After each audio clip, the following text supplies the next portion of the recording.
Hey guys, this is ridiculous.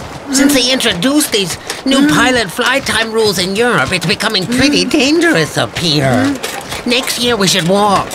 Absolutely right. A scandal. Really dangerous. Very soon, the EU will allow pilots to fly while being dangerously fatigued. This is against your fundamental right as a passenger to reach your destination safely. Is this what you want? Raise your voice. Sign the petition on www.dead-tired.eu.